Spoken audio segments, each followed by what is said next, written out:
మంచిర్యాల జిల్లా మంగళపల్లి గ్రామానికి సంబంధించినటువంటి ఆదివాసీ కుటుంబానికి సంబంధించినటువంటి కన్నయ్య ఏరుగంటి చిన్నన్న వాళ్ళ కుటుంబంలో దాదాపు 7 సంవత్సరాలుగా అక్కడ పనిచేస్తున్నాడు. పొలంలో ఉదయం 4 గంటలకు లేచి రాత్రి ఏదో పొద్దుపోయిన తర్వాత వచ్చినప్పటికి కూడా వాళ్ళకి ఇవ్వాల్సినటువంటి పనికి తగినటువంటి వేతనం ఇవ్వడం లేదు. అలాగే ఇష్టానుసారంగా బూతులు తిట్టి వేధించడం అనేటటువంటిది గత కొంతకాలం నుంచి కొనసాగుతోంది.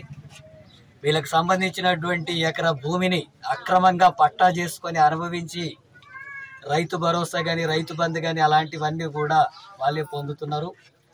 వీళ్ళకు ఉన్నటువంటి కొద్దిపాటి భూమికి సంబంధించి దాదాపు 10 గుంటల భూమికి సంబంధించినటువంటి దాంట్లో ఆ ఎరువులు కొట్టడానికి కావాల్సినటువంటి పంపును తీసుకొస్తే అది ఖరాబ్ అయిందనే పేరుతో 3 రోజులుగా వేధింపులు చేసి బూతులు తిట్టి అనేక రకాల టార్చర్ పెట్టేటటువంటి నేపథ్యంలో ఆయన ఆత్మహత్య చేసుకోవడం అనేది కన్నయ్య అవి భరించలేక ఆత్మహత్య చేసుకున్నాడు. ఈ ఆత్మహత్యకు పూర్తిగా ఏనుగంటి చిన్నయ్య, ఆమె భార్య లక్ష్మి, సురేష్ బాధ్యులు. వీళ్ళకి సంబంధించినటువంటి వాళ్ళ మీద ఇప్పటి వరకు పూర్తిగా కేసు నమోదు చేసినా అందరినీ అరెస్ట్ చేయలేదు. ఒకరినే అరెస్ట్ చేశారు. మిగతా వాళ్ళందరూ కూడా SC/ST అట్రాసిటీ యాక్ట్ ప్రకారం కఠినంగా శిక్షించేటట్టుగా అరెస్ట్ చేసి శిక్షించాలని చెప్పి CPM పార్టీగా డిమాండ్ చేస్తున్నాం. అలాగే ఒక బాబు ఉన్నాడు, 9 సంవత్సరాలు, భార్య చిన్న వయసే, తల్లి ఉంది.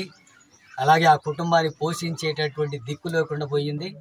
ఈ సందర్భంగా వాళ్ళ కుటుంబం అంతా కూడా రోడ్డు పాలైనటువంటి పరిస్థితి. ఉండడానికి ఇల్లు కూడా సరిగా లేదు, పని చేసుకోవడానికి భూమి లేదు.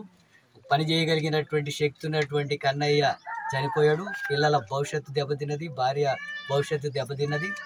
అందుకని రాష్ట్ర ప్రభుత్వం వెంటనే కలెక్టరు జోక్యం చేసుకొని వీటికి సంబంధించినటువంటి ఈ కుటుంబానికి సంబంధించింది ఆదుకోవాలా, నష్టపరిహారం చెల్లించాలా, అట్లాగే ఇల్లు నిర్మాణం చేసి ఇవ్వాలా, భార్యకి ఏదైనా ఉద్యోగం ఇవ్వాలా, పిల్లలకు ఉచితంగా ఎంతవరకు చదివితే అంతవరకు రెసిడెన్షియల్ చదువు ప్రభుత్వమే బాధ్యత తీసుకొని చదివించాలి.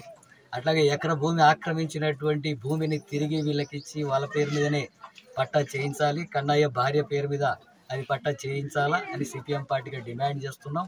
అలాగే పెత్తందారుల దాడులు ఈ రకంగా జరుగుతుంటే, ఇలాంటి వేధింపులు జరుగుతుంటే, ఇటువంటి ఆత్మహత్యలకు కారణం కావాల్సినటువంటి ప్రాంతాల్లో కొనసాగిస్తుంటే చట్టాలు ఏం చేస్తున్నాయి, పోలీసు యంత్రాంగం ఏం చేస్తుంది, అధికార యంత్రాంగం ఏం చేస్తుంది, ప్రజాప్రతినిధులు ఏం చేస్తున్నారు?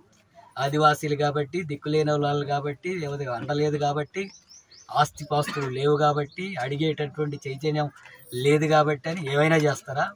భూములు ఆక్రమించేస్తారా? భర్తల్ని బలిగొండి ఎక్కేస్తారా? కుటుంబాన్ని రోడ్డు పాలు చేస్తారా? ఇంత ఘటన జరిగితే ఇప్పటికి 14 రోజులైనా కలెక్టర్ ఎందుకు రాలేదు ఇక్కడికి? ఎందుకు పరామర్శించలేదు? ఎందుకు వీళ్ళ కుటుంబాన్ని ఆదుకోవడానికి తగిన చర్యలు తీసుకోలేదు?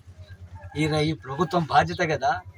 ఇటువంటి ఘటనకు సంబంధించినటువంటిది జరుగుతుంటే ప్రభుత్వం స్పందించకపోతే, పోలీసులు స్పందించకుండా నిందితులను అరెస్ట్ చేయకుండా పోతే వదిలేస్తారనా? ఆ రకంగా కుదరదు. మీరు ఇప్పటికైనా చట్టపరంగా కఠినమైనటువంటి చర్యలు తీసుకోకపోతే పెద్ద ఎత్తున ఆదివాసీలే కాదు CPM పార్టీ కూడా ఆదివాసీలకు అండగా నిలబడుతుంది. కన్నయ్య కుటుంబానికి అండగా నిలబడుతుంది. వాళ్ళనందరినీ కూడా కఠినంగా శిక్షించి ఈ కుటుంబానికి న్యాయం జరిగేటట్టుగా ప్రభుత్వం చర్యలు తీసుకోకపోతే తీవ్రమైనటువంటి ప్రతిఘటన కార్యక్రమానికి పూనుకుంటాం. అలాగే పెత్తందారుల ఆగడాలను అరికట్టడానికి పోలీసు యంత్రాంగం చర్యలు తీసుకోకపోతే అలాంటి ఆత్మరక్షణ కోసం, ఆత్మ బలిదానాలు కాదు గిరిజనులు చేసుకోవాల్సింది, ఆత్మరక్షణ కోసం ఎంతకైనా తెగించి పోరాడడానికి, ప్రతిఘటన పోరాటాలకు సిద్ధం కావాల్సి ఉంటుంది. ఆ తర్వాత జరిగే పరిణామాలకు కూడా ప్రభుత్వం బాధ్యత వహించాల్సి ఉంటుందని CPM పార్టీగా హెచ్చరిస్తున్నారు.